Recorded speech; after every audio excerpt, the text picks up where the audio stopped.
Morning, बहुत स्वागत है आप सभी का जी राजस्थान में और मैं हूं आपके साथ अंकुश श्रीवास्तव। और आज की बुलेटिन की शुरुआत करेंगे सबसे बड़ी खबर के साथ। राज्यसभा से वक्फ संशोधन बिल जो है वो पास हुआ है और उसके बाद से पूरे देश भर में कहीं पर आक्रोश है तो कहीं पर खुशियां नजर आ रही हैं। वक्फ बिल के समर्थन में 128 वोट पड़े, राज्यसभा की बात कर रहे हैं।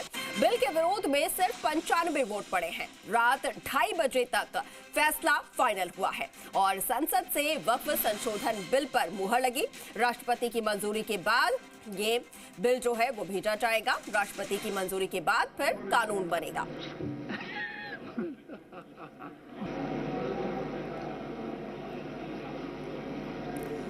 तो ये बड़ी खबर और लगातार हम आपको हर एक अपडेट, हर एक जानकारी सबसे पहले पहुंचा रही है। राज्यसभा में भी देर रात ये जो बिल है वो पास हो चुका है। इससे पहले लोकसभा में भी हमने देखा कि किस तरीके से एक लंबी बहस हुई, लंबी चर्चा हुई 10 घंटे के करीब और उसके बाद वोटिंग हुई और देर रात लोकसभा से भी जो बिल है वो पास हुआ और उसके बाद राज्यसभा से बिल पास हो चुका है। वक्फ संशोधन बिल जिसको लेकर घमासान बचा हुआ था, लेकिन आखिरकार लोकसभा और फिर राज्यसभा में ये पास हो चुका है और अब राष्ट्रपति की मंजूरी के लिए इसे भेजा जाएगा और राष्ट्रपति की मंजूरी के बाद कानून बनेगा।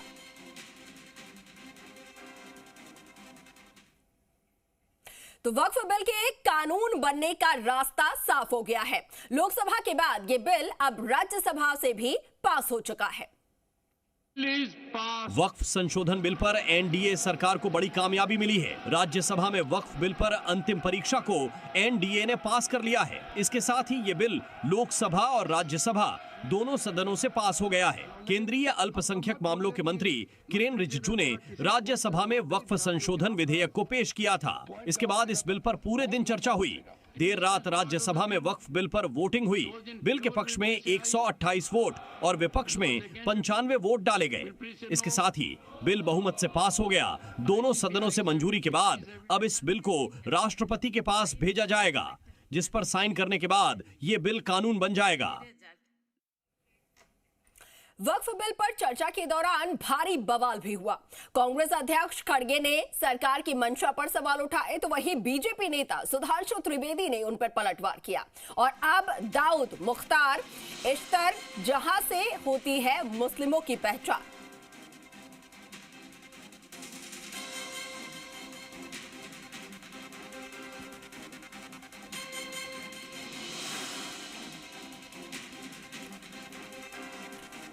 तो लोकसभा में एक लंबी बहस हुई जिस पर विपक्ष पूरी तरीके से अड़ा हुआ था कि ये जो बिल है वो मुस्लिमों के हित में बिल्कुल भी नहीं है, बल्कि उनके साथ ये बड़ा धोखा है।